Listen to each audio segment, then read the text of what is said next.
And now let's check the situation at the Parañaque Integrated Terminal Exchange just hours before New Year's celebrations. We have mobile journalist Evan Tarinque. Evan, madami pa bang passengers dyan o medyo humuhupa na? Si Mr. PITX. O Mr. Yes. PITX.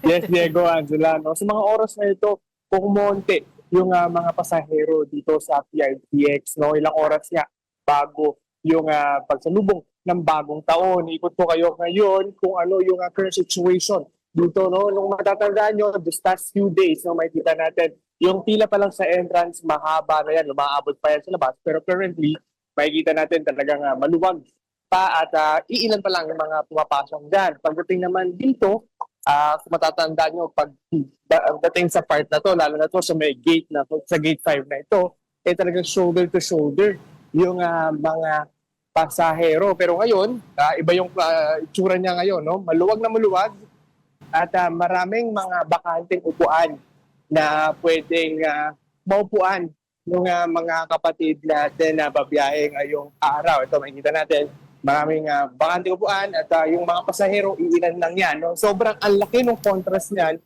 the past few days, no? Na kung saan talagang punong-puno ito ng mga pasahero. Pero para sa ilan, no, yung mga nakausap natin kanina, ngayong araw sila bumiyahe dahil parang umabot sila mamayang gabi na sa kanilang pagsalubong ng bagong taon sa kanilang mga probinsya. May ilan naman tayong mga nakausap na ngayong araw bumalik ng Manila dahil na-expect nga nila na pagdating bukas at January 1, pahirapan na rin yung mga pagkuha ng ticket na pabalik naman ng Metro Manila. Pero paalala naman din sa mga babiyahe ngayong araw na i-check muna yung mga bus companies na kanilang sasakyan dahil maraming mga bus companies ngayong araw yung walang biyahe o kaya naman limited lang yung kanilang mga biyahe ngayong araw. And paalala na rin dun sa mga kapatid natin pupunta dito sa terminal,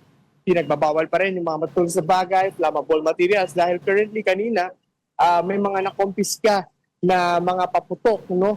Bawal po yan dito sa loob ng terminal. At kahapon nga, around 40 na paputok yung na-confiscate ng mga otoridad at umaabot nga sa around 400 na yung overall na total ng mga ipinagbabawal na na-confiscate dito sa loob ng terminal. At yung mga na-confisca na yan, hindi na yan babalik doon sa mga may-ari at ito turn over na nga yan sa mga otoridad. Diego, Angela. Alright, maraming salamat, mobile journalist Evan Tarinque reporting live from PITX.